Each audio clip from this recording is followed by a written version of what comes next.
So hello everyone. First of all, I want to express my gratitude for being able to attend the third Qing International Conference on Multidisciplinary Research. My name is Yong, a postgraduate student from the Faculty of Education, University of Malaysia. It's a blessing for me to be here just to present this paper entitled Teachers' Application of Gamification in Teaching English Online in Malaysian Secondary School. So let's get started. Here's a brief introduction of the study. The background of the studies was related to the pandemic outbreak, which caused the online learning to take place and become a necessity, and thereafter education came out with different lesson plannings and strategies and pedagogies. Hence the problem statements of the studies related to what kind of activities are teachers using to conduct their online lessons. After reading articles and consulting my colleagues, I have found that a lot of educators they use gamification in their lessons, and therefore we have the rationale of the studies, which is to gather teachers' perception in implementing gamification during their online lessons in Malaysian context during their ESL lessons. The research objective and questions were listed as such. The first one is to investigate teachers' perceptions on gamification in Malaysia online ESL environments. So we're looking at the teachers' perception.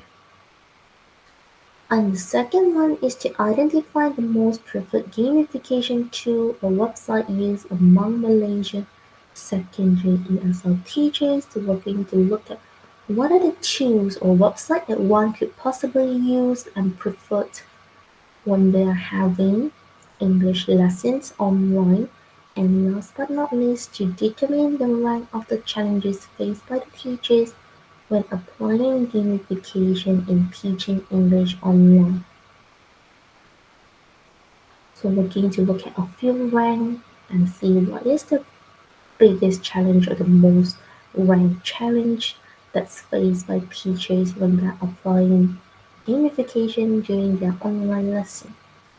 The operation definition of online learning is that when the learning happens to want when they're using technology medium in its context by Lorenzo Wilson and Parrish 2009, and the gamification is defined as the integration of game elements into non-game situation.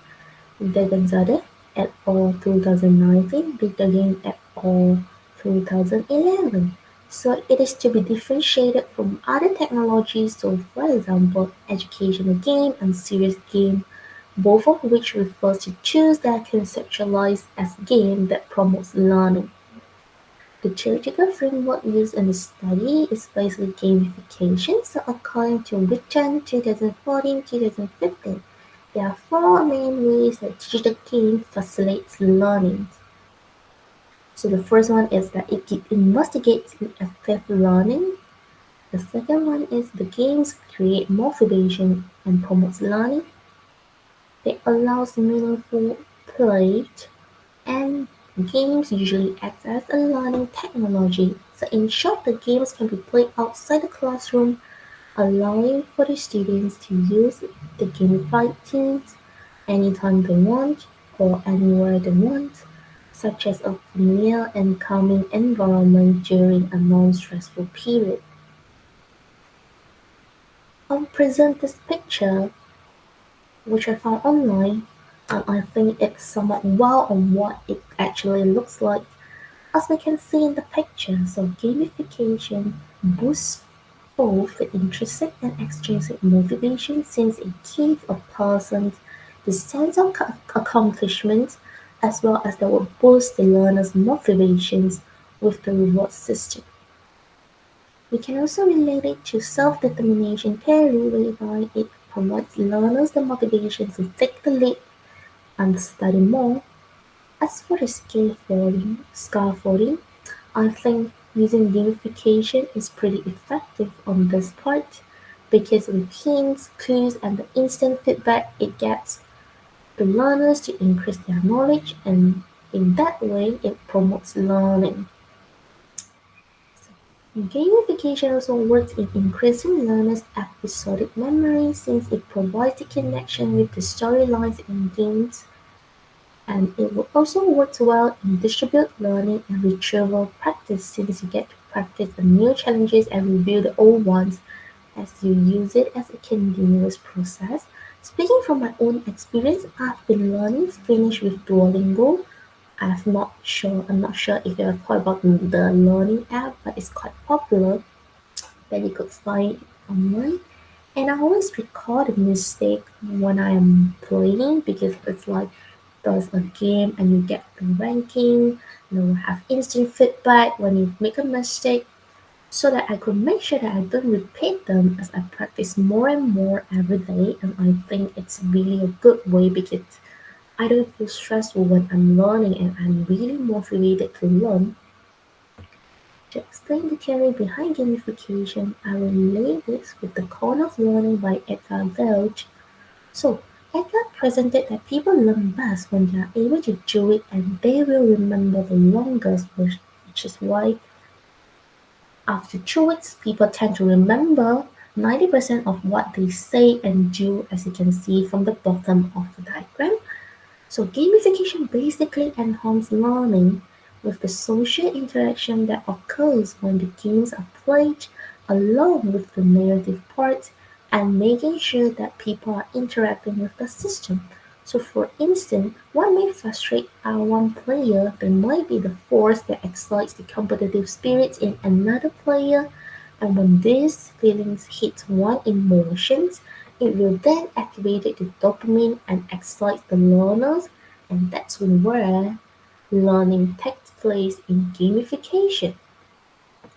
So moving on to the research methodology, the research design used is a quantitative design. The population is around KL and Johor, and the sample selected was 47 teachers from public and private secondary school. The sample was selected with convenient sampling due to the accessibility of the data during the pandemic outbreak. The instrument used was one questionnaire and it has 4 parts, which will be discussed later. And I used SPSS version 26 to do a simple descriptive analysis on the study. As for the procedure of the study, basically what I did was to identify the research area, then figure out the research gaps, problem statements, and so on. Due to the time constraint when it comes to designing the questionnaire, I adopted a series of questionnaires that can find online and then proceeded with the data collection and analysis. Moving on to part one of the data was the teacher demographic, which was listed in the journal articles, the articles that I have written, and we're going to look directly into part two, which is the knowledge and experience of gamification. So let's see.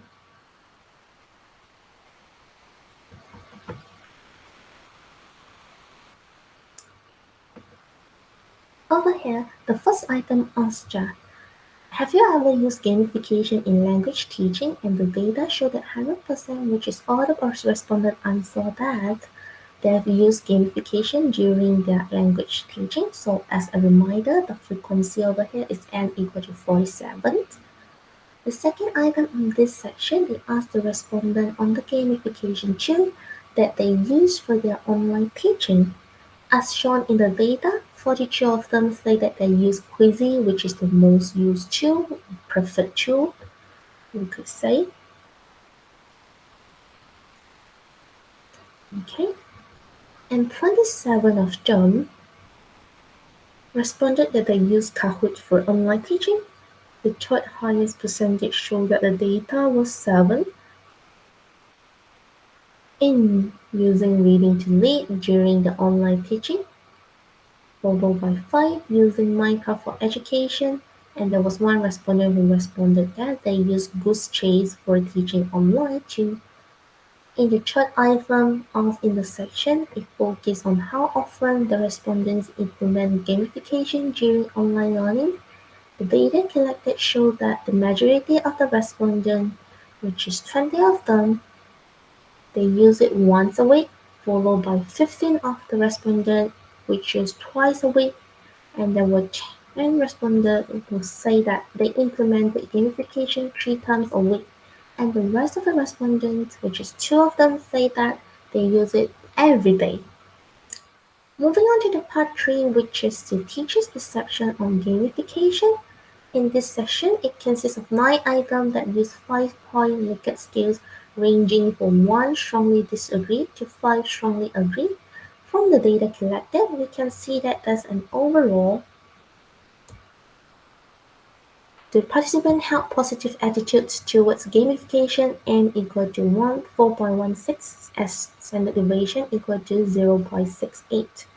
Giving a more detailed view on each item, the participant recorded having the highest agreement on that applications such as Kahoot, Quizizz, Minecraft Education, and Read to Lead provides opportunity to use English language without the limitation of time and space. And the second one is games should be given a special role in the foreign language teaching syllabus, followed by gamification could increase the quality of lesson, and a game-based learning approach is essential to train future teachers. On the other hand, even though the overall agreement was positive, we can see from the data that the teachers seem to have the least agreement with gamification can generate real-world communicative tasks for language learner, followed by the utilization of gamification increases students' motivation for language learning. Games are adaptable for different levels of knowledge. And the last one, games are both fun and educational for online years of learning and teaching. And gamification can be used as a supplement to language teaching and learning at all levels of education. That is the data from part 3, and the last session of the questionnaire we were asking the participants to rank their most faced challenge ranking from 1 to 5. So 1 is biggest challenge faced and the 5 is least faced challenge according to their online teaching experience. To have a clearer view in this section, a bar chart was presented to specifically address the total number of participants that rank in each issue. After analyzing the data, we can conclude that the most faced issues during online lessons for this study was the internet issue, followed by technology issues. The third one was the time constraint, followed by classroom management, and last but not least, students' interests. So we can see that students' interests don't really seem to happen to affect online English lesson according to the teacher's experience. According to the data analysis, we could get into the discussion right now. As from the data gathered, we can conclude that the teacher in this study presented a positive attitude when it comes to gamification. This is in line with the study by Yong 2017, where gamification creates positive impact on students' achievement. And the second one is most used tools from the participant in the study, which was Quizizz. This is online and parallel to the study by Lestari in 2019, where the study showed that teaching via Quizizz is much better than Kahoot because it boosted students' motivation more in this study. Last but not least, the biggest challenges faced by the participants or the most ranked issues were the internet issue, and this is in line with Aboge 2021. The cost of internet connection is high, and also that's basically my discussion based on the 3 research questions that we were to look at in the beginning of the presentation.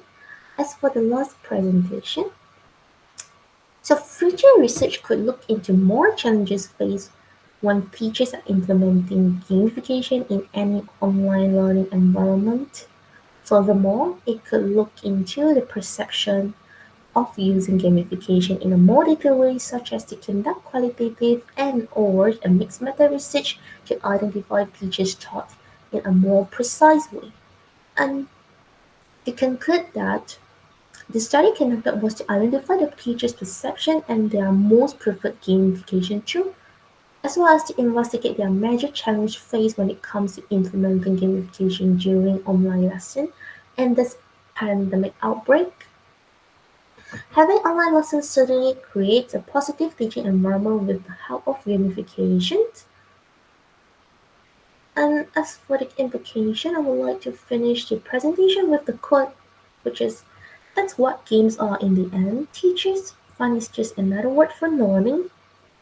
And I think it's really true that when you activate joyful learning, it would help and motivate students to learn more. So that's my sharing. I hope that you have some fun from my presentation. Thank you very much for your attention and also your time in listening. So I look forward to hearing your comments and feedback from my presentation. Thanks a lot.